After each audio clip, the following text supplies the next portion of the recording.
Saya Sandri Nadi Kadir dengan NIM 1314210282 dari kelas 5C.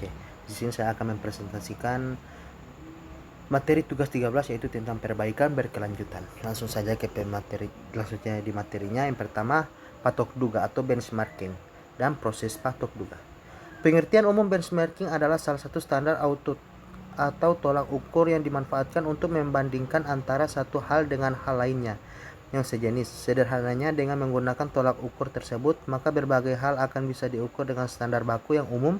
Sedangkan dalam bidang ilmu manajemen, pengertian benchmarking adalah suatu upaya mengukur kebijakan dalam suatu perusahaan, produk, strategi, program, dan hal lainnya dengan cara membandingkannya dengan kompetitor lain yang bergerak pada bidang yang sama, agar bisa mendapatkan informasi tentang bagaimana dan bagian apa saja yang harus dievaluasi dalam upaya meningkatkan performa perusahaan. Proses patok duga atau benchmarking adalah metode yang digunakan oleh organisasi untuk membandingkan, mengukur, dan menganalisis kinerja, proses, produk, atau layanan mereka dengan perusahaan-perusahaan atau praktik-praktik terbaik di industri sektor yang sama. Tujuan utama adalah untuk mengidentifikasi kesenjangan dalam kinerja dan mempelajari praktik terbaik untuk meningkatkan kinerja internal. Ada beberapa tahap yang dapat dilakukan dalam melakukan metode benchmarking, yaitu sebagai berikut, yaitu yang pertama, analisis proses internal, tentukan proses benchmarking, tentukan target kesuksesan, lakukan riset dan kumpulkan data, aplikasikan temuan Anda, dan terakhir trial and error.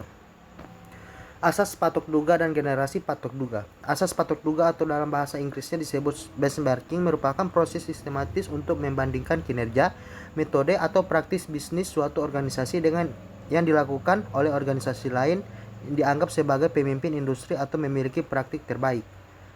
Asas patok duga atau benchmarking juga merupakan alat yang kuat untuk meningkatkan kinerja organisasi dengan belajar dari praktik terbaik di industri atau bidang serupa, sehingga dapat membantu organisasi mencapai keunggulan kompetitif. Reverse engineering, competitive benchmarking, proses benchmarking, strategi benchmarking, dan global benchmarking. Dasar pemikiran perlunya patok duga. Salah satu dasar pemikiran perlunya patok duga adalah bahwa tidak ada gunanya pengsaingan diri di dalam suatu laboratorium, khusus untuk berusaha menemukan proses baru yang dapat meningkatkan kualitas atau mengurangi biaya. Apabila proses itu sendiri sudah ada, patok duga dimaksudkan untuk secara langsung meningkatkan efisiensi operasi dan strategi perusahaan. Konsep patok duga mengarah pada orientasi budaya menuju usaha belajar, peningkatan keterampilan karyawan, dan efisiensi yang pada gilirannya mengarah pada metode perbaikan berkelanjutan. Adapun faktor-faktor dan manfaat faktor patok duga. Yang pertama, faktor tersebut komitmen terhadap pelaksanaan manajemen mutu terpadu, fokus pada pelanggan, produk to market time, waktu siklus manufaktur, dan laba. Dan manfaatnya itu berupa perubahan budaya perusahaan, perbaikan kinerja, peningkatan kemampuan sumber daya manusia. Ada pula jenis-jenis patok duga, itu yang pertama, subjek, terbagi menjadi benchmarking internal dan benchmarking eksternal. Dan benchmarking eksternal juga terbagi menjadi dua, itu competitive benchmarking dan juga non-competitive benchmarking.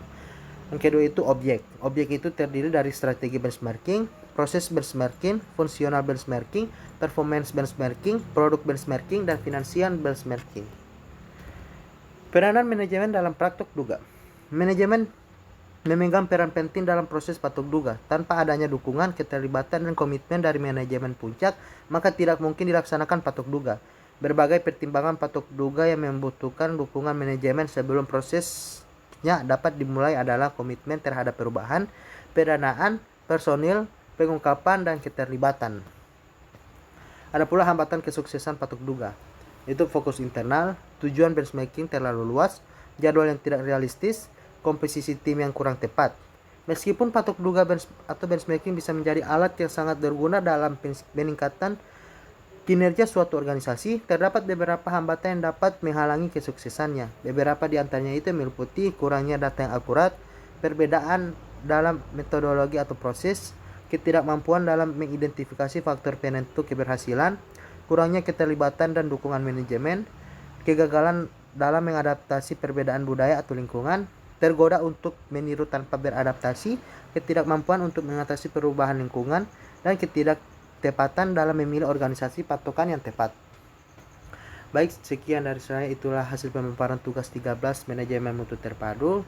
Saya akhiri, wabillahi taufik wal hidayah. Wassalamualaikum warahmatullahi wabarakatuh.